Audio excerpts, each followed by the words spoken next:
Hi friends, ತಮ್ಮೆಲ್ಲರಿಗೂ ರಶ್ಮಿ ಲಾಗ್ಗೆ ಸ್ವಾಗತ. ಇವತ್ತು ಒಂದು ಚಿಕ್ಕ ಲಾಗ್ ಮಾಡ್ತಾ ಇರೋದು.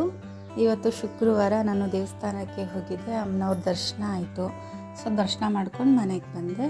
ನೋಡಿ, ಇವತ್ತು ಬೆಂಡೆಕಾಯಿ ಪಲ್ಯನ ಮಾಡಿ ತೋರಿಸೋಣ ಅಂದ್ಬಿಟ್ಟು ನಾನಿವಾಗ ಬೆಂಡೆಕಾಯಿನ ಕುಯ್ಕೊಂಡಿದ್ದೀನಿ ಚಿಕ್ಕ ಚಿಕ್ಕದಾಗಿ. ಅದನ್ನು ಹಂಚಲ್ಲಿ ಹಾಕಿ ಎಣ್ಣೆ ಹಾಕಿ ನೀಟಾಗಿ ಫ್ರೈ ಮಾಡ್ಕೊತಾ ಇದ್ದೀನಿ. ನೋಡಿ,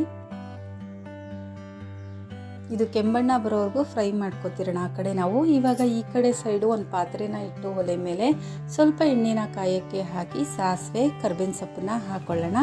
ಹಾಗೆ 2 ಗಡ್ಡೆ ಈರುಳ್ಳಿ ಚಿಕ್ಕ ಗಾತ್ರದ್ದು, ಅದನ್ನು ಕೂಡ ಈ ಕಡೆ ಫ್ರೈ ಮಾಡ್ಕೊತಿರೋಣ. ಈ ಕಡೆ ಬೆಂಡೆಕಾಯಿ ಕೂಡ ಫ್ರೈ ಆಗ್ತಾ ಇರುತ್ತೆ. ಈರುಳ್ಳಿ ಬ್ರೌನ್ ಕಲರ್ ಆಗೋ ತನಕ ನಾವು ಫ್ರೈ ಮಾಡ್ಕೊಂಬೇಡ. ನೋಡಿ, ಬ್ರೌನ್ ಕಲರ್ ಆಗಿದೆ. ಇವಾಗ ಬೆಂಡೆಕಾಯಿ ಹುರ್ಕೊಂಡಿರೋಂಥ ಬೆಂಡೆಕಾಯಿ ಕೂಡ ನಾನಿಲ್ಲಿ ಪಾತ್ರೆಗೆ ಹಾಕಿ ಮಿಕ್ಸ್ ಮಾಡ್ಕೊತಾ ಇದ್ದೀನಿ. ನೋಡಿ, ಇವಾಗ ಈರುಳ್ಳಿ ಬೆಂಡೆಕಾಯಿನ ನೀಟಾಗಿ ಫ್ರೈ ಮಾಡ್ಕೋಬೇಕು. ಅದಕ್ಕಿಂತ ಮುಂಚೆ ನಾವು ಸ್ವಲ್ಪ ಅರಿಶಿನ ಪುಡಿನ ಇದೆ ಹಾಕ್ಕೊಂಬೇಡ. ಅರಿಶಿನ ಪುಡಿ ಹಾಕೊಂಡ್ಮೇಲೆ 1 ಟೊಮೊಟೊ ಚಿಕ್ಕದು, ಅದನ್ನು ನಾನು ಇಲ್ಲಿ ಹಾಕೋತಾ ಇದ್ದೀನಿ. ಒಂದೇ ಟೊಮೊಟೊ ಸಾಕು. ಸ್ವಲ್ಪ ಉಪ್ಪನ್ನ ಕೂಡ ಇಲ್ಲಿ ಸೇರಿಸ್ತಾ ಇದ್ದೀನಿ. ಈಗ ಖಾರದ ಪುಡಿ 1 ಸ್ಪೂನಷ್ಟು ಖಾರದ ಪುಡಿನ ನಾನಿಲ್ಲಿ ಸೇರಿಸಿದ್ದೀನಿ. ಇದನ್ನು ಕ್ಲೀನಾಗಿ ನಾವು 1 ಟೈಮ್ ಮಿಕ್ಸ್ ಮಾಡ್ಕೊಂಬೇಡ. ಇದಕ್ಕೆ ನಾನು ಹುಣಸೆಹಣ್ಣಿನ ರಸ ಕೂಡ ಹಾಕೋತೀನಿ.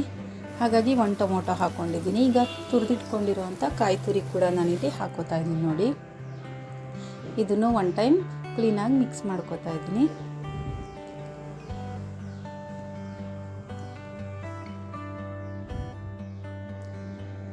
ನೋಡಿ, ಎಷ್ಟು ಸಿಂಪಲ್ ರೆಸಿಪಿ ಬೆಂಡೆಕಾಯಿ ಪಲ್ಯ.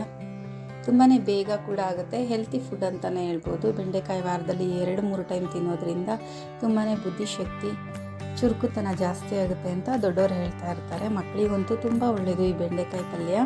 ಹಾಗಾಗಿ ನಾನು ಅವಾಗವಾಗ ಮಾಡ್ತಿರ್ತೀನಿ. ಇದಕ್ಕೆ ನಾನು ಜೋಳದ ರೊಟ್ಟಿ, ಚಪಾತಿ 2 ಕಾಂಬಿನೇಷನ್ ಮಾಡಿ ನನ್ನ ಹಸ್ಬೆಂಡ್ಗೆ ಕೊಟ್ಟಿದ್ದೆ. ಇವತ್ತಿನ ಲಾಗ್ ಕಂಪ್ಲೀಟ್ ಆಯಿತು.